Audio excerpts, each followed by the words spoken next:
Hi everyone, it's Bev here, your mental health coach, providing tips, tools, techniques and advice helping you to stay mentally strong in these difficult times and beyond.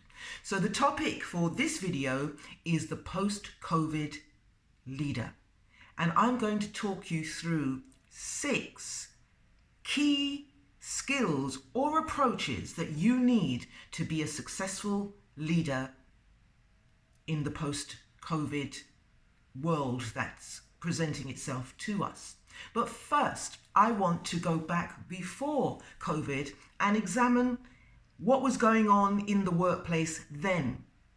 In 2019, a study was conducted and employees were asked, "Do you like your work?" And 85% of the people surveyed said they hated their jobs. 85%. So then it begs the question, why? The number one reason was the manager. The second reason was the work itself. Third reason, traveling. And the fourth reason, the lack of recognition and growth. Those are major things. So let's look at the style of management that was prevalent in organizations. Well, there's a lot of management. You see, management is about systems, procedures. Management is about 3-letter acronyms, KPIs, KRAs, B2B, B2C, B2G.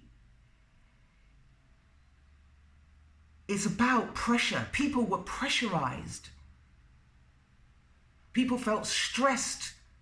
People felt put upon. Don't tell me how to do passion. I am passionate. You see, the thing that people fail to recognize is that people may hate their job, they may hate their work, but they want to work. They want to work in an environment where they feel that they can contribute. They know what the hell is going on. And it's not about results and outcomes and get it done, and also sneaky ways of managing, asking people to do more for less, get that email to me by yesterday, phone calls in the middle of the night, not allowing people to take a moment. And even though these same companies were talking about work-life balance, they did not provide an environment where people felt that they had any balance in their lives. And then COVID hit. And people had another 3-letter acronym, OOO, out of office. And the big deal was that people were able to recalibrate their lives and to analyze in nearly 2 years, what is important? Well, what is important is my health. Why am I putting up with stress, depression and anxiety to people that don't seem to care about me? What's important in my life is my family, and I need to see them. What is important in my life is wealth, of course, but how much things do I need? People were able to become resourceful. So, people were looking at what they could do, other strings to their bows. They were doing other stuff. They were working, and doing stuff and realizing that actually, I'm going to do me. I'm going to do my joy. So when it came to the time whereby people were required to go back into the office, well, come back into the office, come and show us your passion. People were saying, no, thank you. No, thank you. Actually, all the research showed that people were more productive at home. People were less stressed at home. People were able to work from their kitchen table and see their family. What joy. So there was the work-life balance right there. So why should I then get on a train, a bus, a plane and get into the office so that you can see me, so that you can control me, so that you have power over me? And this is stressful for managers who don't know how to lead, because you cannot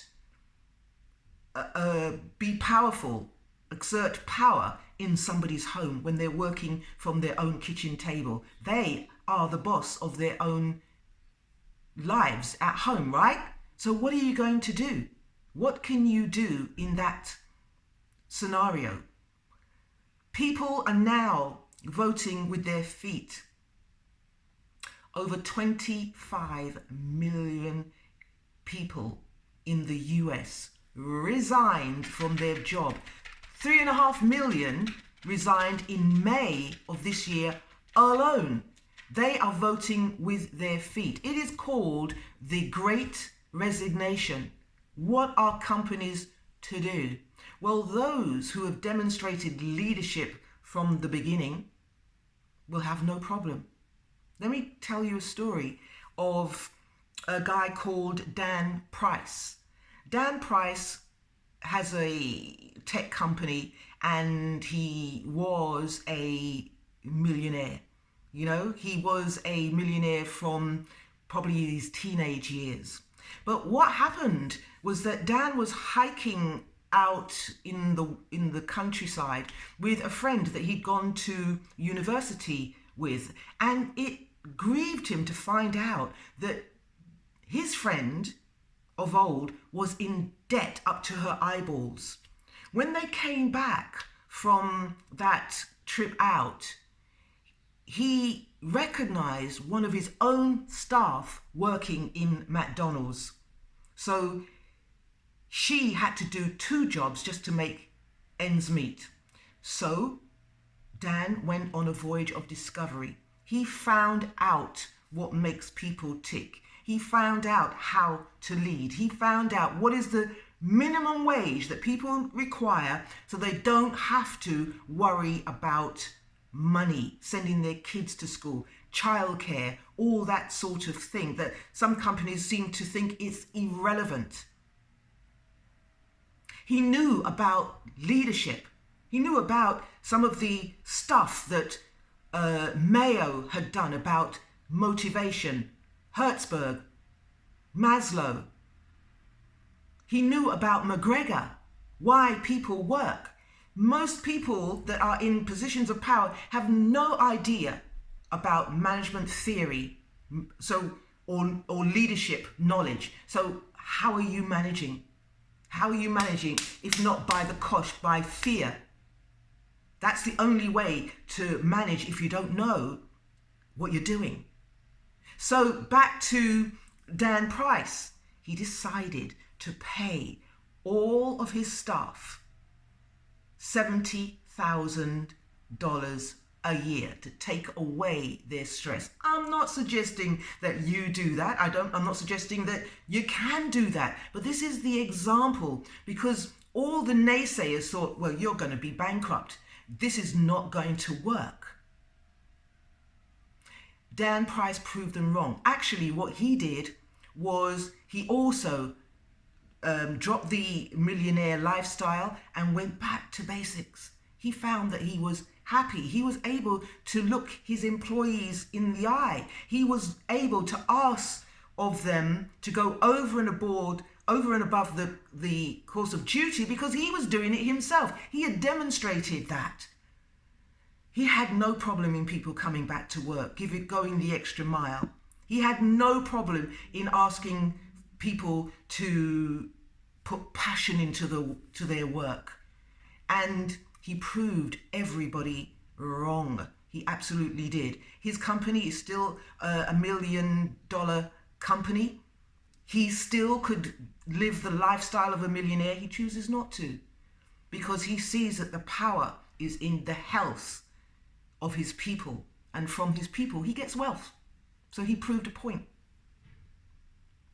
So now I'm going to tell you the six or seven skills that tomorrow's leaders need today.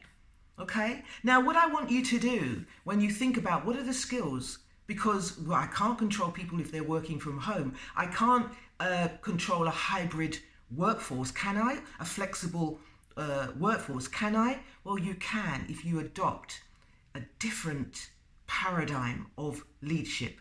Let me tell you how. Think about a leader that leads a tribe. Think about a leader that leads a tribe of Maasai warriors. How are you going to lead a tribe of Maasai warriors when each and every one of them can kill a lion? How do you do that? How do you assert authority? Well, the first thing that you need to do on a leader, as a leader, is self-leadership. Look at yourself. Look at yourself. Are you a leader? Do you lead with force, with fear, or with integrity, with authenticity? Are you a listener? Do you have knowledge of what you're doing? Not of the job, like making widgets or making computers or making photography or customer service. No, a leader has to have certain qualities, certain strength of characters that people listen to you and respect what you're going to say. Number 2, what is your vision? What is your vision? Where are we going? What is the direction? Where's the resources? You have to be clear. Now, if you look at a leader of a tribe, there's only one vision that they have, and that is to protect the tribe, to keep the tribe together as a tribe. What is your vision for your team? When you decide what your vision is, then the next one, number 3, is you communicate that vision every time. You communicate. And it's really easy once you have a clear vision and a mission and direction, then everything that comes in is measured against what we're doing. Are we on target? What we're supposed to be doing? It becomes easier. Everybody knows. Everybody can pick up their part of the issue and do it. They see where they fit in. They see how they contribute. So you have to be an excellent communicator and share the vision, but you have to be an excellent communicator all round. So you have to be brilliant at presenting. No one's got time for waffle or meaningless meetings. No one's got time for that anymore. You have to speak, get to the point. You have to be eloquent on Zoom. You have to rally people, and when you rally people, talk about what's important to them. How are you doing? How's your family? How's it going? How can I help you? How can I support you? So you lead, obviously, from the front, but you lead from the middle, so you know what's going on, and you lead from the back as well. So you know that an army only travels as fast as its slowest member. You don't leave people behind. Number 5 is that you have excellent interpersonal skills. So you're able to do the small talk. Oh, I hate small talk. Well, if you can't do the small talk, then you can't do the big talk, because the small talk leads to big talk. How are you going to influence and negotiate? How are you going to ask for resources if you can't engage with people? Learn how to engage with people. And by that token, you have to have some emotional intelligence. So you tell it like it is. You're transparent. You're open. You're honest. You're authentic. Number 6 is you build leaders. There's no hierarchy anymore. The world of business is flat. So therefore, as I said to you before, everybody is a leader in their own home. And if they're working from home, what are you going to do? What are you going to spy on them? Some people have thought about that, but you can't. So they are the boss. So teach them how to lead. Teach people how to be the boss of themselves, to take initiative. to be responsible, to be accountable. That's your job. So, as I say, leadership is flat. So, best person for the job, gets the project, and it's interchangeable. And what you're doing is you're managing all of that. Number 6, build leaders. I'll give you a bonus. Number 7, everything is a teachable moment. Leaders of today, leaders of tomorrow need to be able to coach. Everything. What do we learn from that? If it's good, what do we learn? If it's bad, what do we learn? If it's indifferent, what do we learn? So that people feel as if they're moving forward. People have to have a sense of connection because everyone's dispersed, aren't they, in their own homes. So, instead of a unit now, the organization's becoming like a spider's web. How do you keep people connected? That's your job as a leader. If you don't change the paradigms, then we're not going to survive because people are now deciding how they want to work. People are deciding their future. Until next time, stay safe.